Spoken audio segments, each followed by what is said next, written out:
A top school administrator at the Carroll Independent School District in Southlake had a talk with teachers and said that if they're gonna have books about topics such as the Holocaust, they need to offer students access to a book that presents an opposing perspective on it. And this was actually recorded. Here's a bit of video that was released by NBC News. Go through, just try to remember the concepts of 3979 and make sure that if you have a book on the Holocaust, that you have one that has opposing, that has other. How do you oppose the Holocaust? What? Believe me, that's come up. So number the stars, which is you just take out. Okay, so this actually makes me feel better. Not the whole story. The fact that the teachers freaked out, I'm just glad that there's people that would still freak out about a thing like this. So, Brett, that administrator feels like we need to provide balance to education. Some books talk about the Holocaust and they use incendiary radical language like it was bad. We need representation of alternative sides. The answer is, thank you for volunteering. Great point. All right, that teacher who just said it. Honestly, we're gonna broadcast this to local news. You go ahead and give your opposing views to the way we teach the Holocaust. The question is, so I heard number the stars at the end. It sounds like they were talking about this book, Number the Stars. It's like characterizes historical fiction about a family who escaped the Holocaust, right? Okay. Do you wanna have like a similar book from Nazi youth being like, hey, this is fun. Get them, number the swastikas, like that kind of a thing. And the truth is, like, if it's literature, I don't know, we can have a discussion, but like, here's my take on it. Is that person who's saying we need to give an opposing view is a Nazi? I feel like there's a lot of things we still need to litigate. And okay, so that's the big picture. The big picture thing is like the Holocaust, I'm gonna go out on a limb like you did, the Holocaust is bad. But there's this instinct for people to be like their own, like Howard Zinn. Like they wanna be that brilliant revisionist historian who instead of shining a different light, a counterpoint to the like imperialism is great light, which like Howard Zinn did, and here's a people's history of the United States. They want to be that person who's like, actually, the Civil War had economic that's all I'm saying, economic overtones. And it's like, yeah, because slavery was free. Like, yes, that is not as smart as you think it is. And the reason that you think you need to make it smart is because you're wrong. And so with this, it's like, well, maybe we could talk about how the Holocaust came to be. Fine, I don't think you're gonna be honest about that. And honestly, you show me how our book is that we're using in history, where you should have those conversations as well, in history, how that's wrong. But they never do that. They just wanna say, maybe we should give an opposing view. And whether it's directed at a Holocaust curriculum or it's indirectly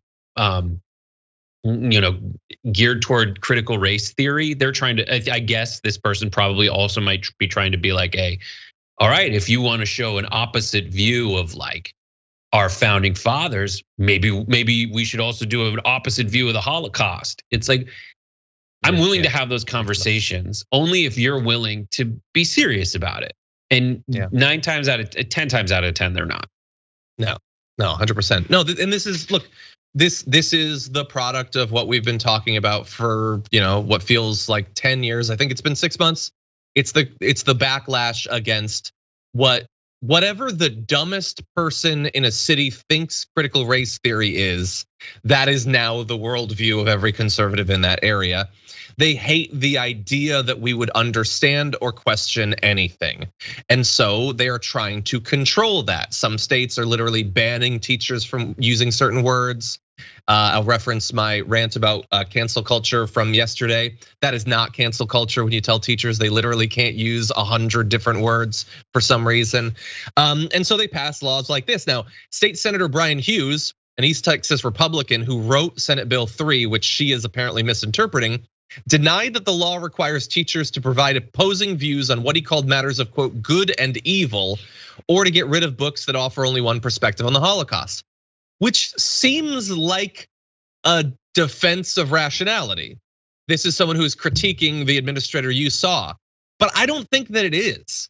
This is one of many Republicans that wants to limit what your kids can learn, but has a few things he's carved out that like, well, it'll look really bad if we apply it to that. I mean, that's good and evil, but like slavery had like some benefits. Let's look into that. Not the Holocaust, because I don't want to be attacked as anti-Semitic, but like you should not learn about blockbusting or redlining and all that. This is, it's a disgusting morass effectively that we're in. And so why wouldn't it produce things like that administrator we showed you? I get it. Final point is, I get the instinct as, God, only one. Okay, so I get the instinct as a person who wants to create a narrative for your country to wall off everything that's bad about it somewhere, so that now you can be good. That's fine if now you're good. They want to say, yes, slavery was bad, racism is bad, racism ended with slavery. They want to be able to do that. And they get to say slavery is bad. But that's fine if racism ended there, but it didn't. It went on in other ways. It like the end of the plague, it's just kind of hiding out in places, and it pops up and it goes here or there. It has its place in Jim Crow laws and redlining and all of that stuff. What's wrong with teaching about that? Especially if you want to say that those things are done. They want those things to be off limits because they want to basically create this master narrative of America being awesome at all times, except when it wasn't, and that wasn't America. Yeah. But the counter narrative we want to give is it's okay to point out where the legacy of that thing you also agree is bad, right? Because you're not going to say that it was good. You can say it's good, but I feel like people are going to go out against you. But like, you have to say it's bad, and you have to say that everything like it that's still around is bad. Yeah, but you don't want to have that conversation. It's because you want to wall it off in the past. They don't want to have either, but they definitely don't want to have the one that would require them to actually do something. That's why they say, but we didn't do the slaveries. It is very much about them, and they are supporting things that might not be slavery, but that are still bad and racially discriminatory, and they don't want to stop.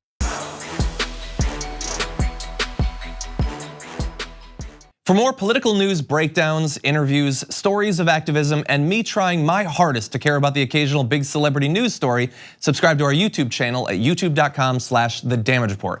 And you can ring the bell wherever it is so you don't miss anything.